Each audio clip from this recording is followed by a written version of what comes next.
So, naimbangal daw tayo manan mga kaikit. Yes, mga kaikit, December 15, 2023 yan mga kaikit and Friday yan. So, yan yung first day ng preparation namin for church Christmas party mga kaikit.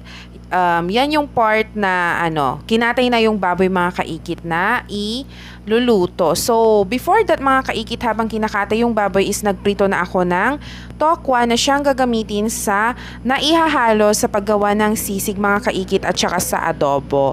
Yes.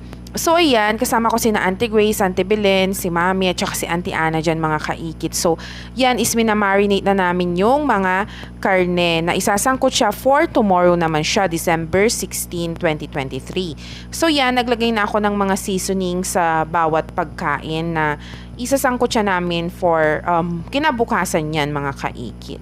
So, ayan. So, ganyan, habang nagme-measure mga kaikit is nagchichika-chikahan naman kami dyan. Oo. So, ayan, para hindi naman maboring at mapagod habang nagpre-prepare, diba? Oo. And then, kinaumagahan yan or kinagabihan ata. I'm not sure na mga kaikit. Oh, okay.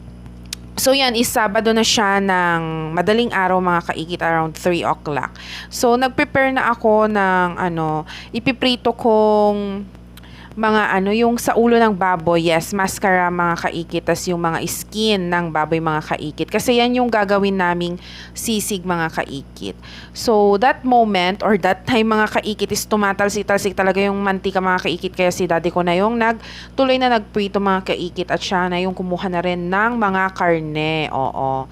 So, ayan mga kaikit. Change outfit na naman mga kaikit. Nilipat ko lang yung mantika mga kaikit kasi sayang din naman. Pwede pa yung gamitin. Oo.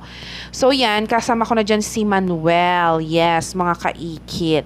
Siya yung kasama kong magsangkot siya.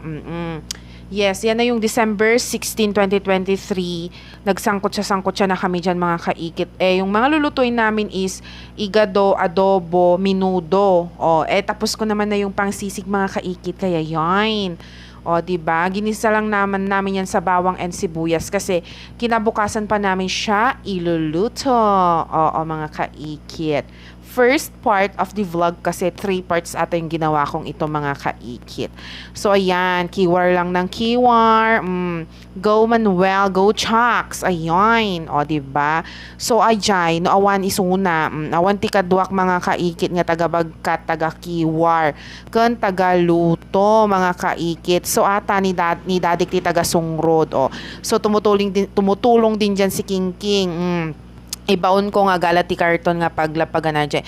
So, last na niluto namin mga kaikit is yung pang-adobo na mga kaikit. So, sangkot siya lang yan mga kaikit kasi iuulit pa namin siyang iluluto na naman siya kinabukasan ng madaling araw. So, yan mga kaikit is afternoon time na siya, mga 5 or 6. So, pumunta ulit sina Auntie Belen, Auntie Grace at saka Auntie Ana mga kaikit para maggalip or anong tawag doon sa maggalip mga kaikit is magpeel. I don't know kung ano yung Tagalog niya, nalipatak manan mga kaikit.